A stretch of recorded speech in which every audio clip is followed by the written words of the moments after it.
recent years, we have seen a heated debate emerge throughout the country that has been over a century in the making. What should be done with statues that represent controversial or problematic historical figures? Those linked to oppression, racism, and colonialism. Many of the most polarizing statues are found in the South and depict figures from the Confederacy. A vast majority of them also weren't elected until well into the 20th century during the Jim Crow era. This makes some believe these monuments weren't meant to honor these men, but to rather intimidate Black Southerners. However, there are many white Southerners with Confederate sympathies to view statues as important pieces of history. This is America's heritage, and you don't have a right to try and destroy it. This is the equivalent to having Hitler's statue in a Jewish community. This part of Portsmouth is predominantly Black. Why do we have to come down here and see this? That's right. That is like us putting up a statue of Nat Turner in your community. You would be offended, right? Well, some argue that there's a Southern heritage and family legacy connected to these monuments. The more powerful story is that they are symbols of racism, symbols of, the really dark parts of our past. This is where the debate stands today.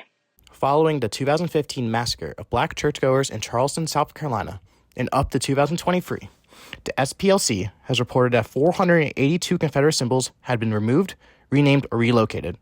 While this is a significant amount, over 2,600 statues remained in public spaces at the beginning of 2023.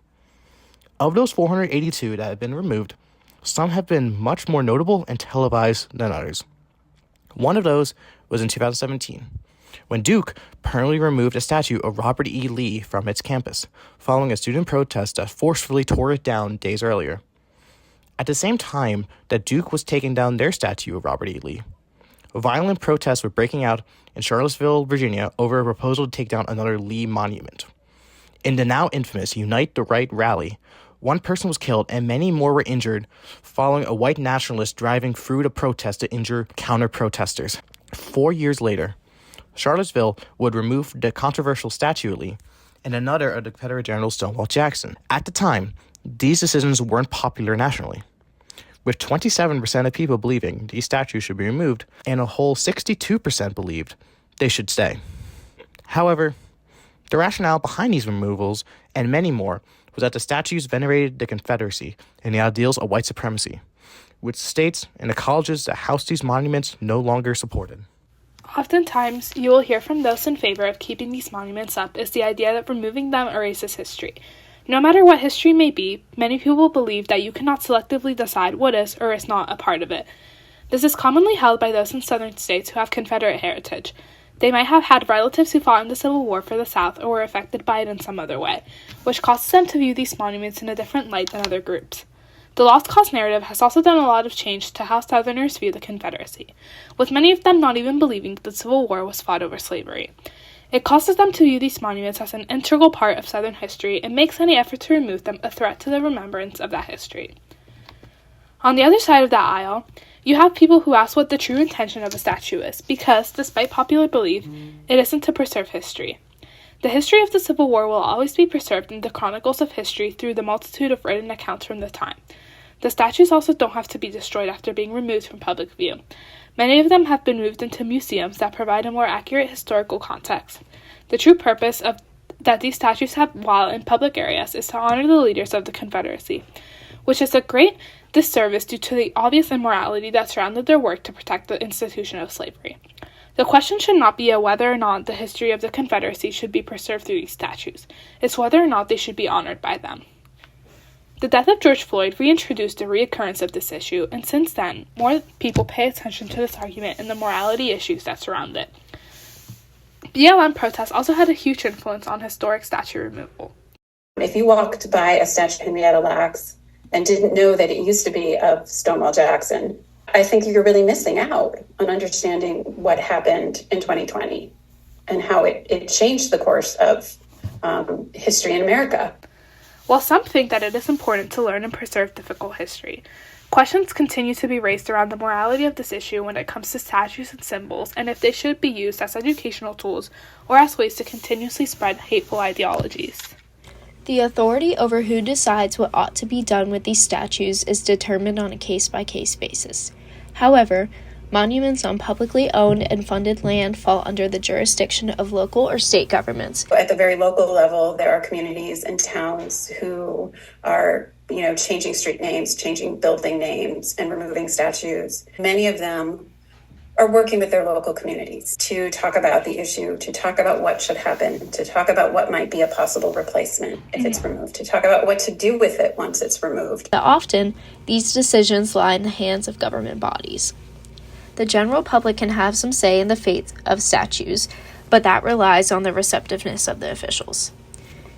In some states, they actually have laws banning the removal of Confederate monuments, which has resulted in legal battles being the only chance at removal. The statute itself is defined very specifically that it's the public policy of Alabama to protect historic monuments of more than 40 years.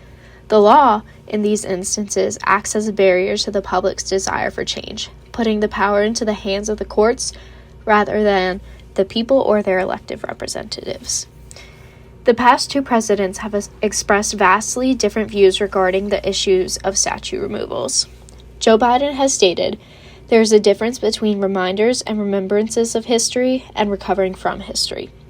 This is a clear endorsement of the initiatives to remove statues that promote hurtful ideas and periods of history instead of honoring the men who perpetuated slavery. However, the more memorable take you've heard from a U.S. president came from Donald Trump's now infamous statements following the Unite the Right rally. When discussing the aftermath of protests in Charlottesville, Trump made statements like "there is blame on both sides and you had very fine people on both sides."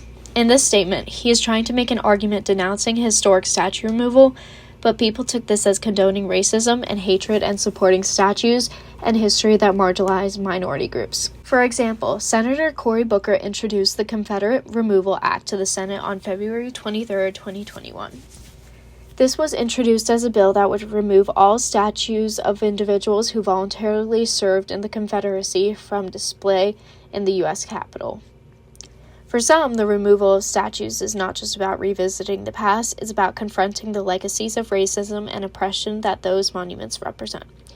The people calling for their removal argue that these statues celebrate individuals and ideas that have caused harm to the people of color.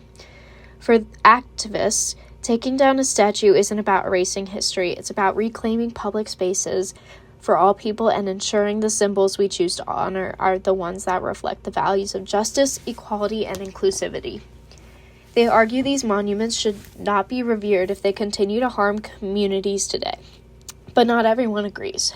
Many people, including some who defend the statues, argue that history must be preserved, even the uncomfortable parts. For them, removing a statue is an attempt to erase an important chapter of the past, begging the question of preserving versus praising. So who should have the final say when it comes to these monuments? Should it be government officials, the ones who are entrusted with authority to make decisions about public property, or should it be the public, whose voices and protests have often been the driving force behind change? The truth is that the decisions can't be made in a vacuum. They require a careful balance between legal considerations, public opinion, and political will. In the end, it is less about the statues and more about who defines the narrative of history and who gets a say in how that history is remembered and honored.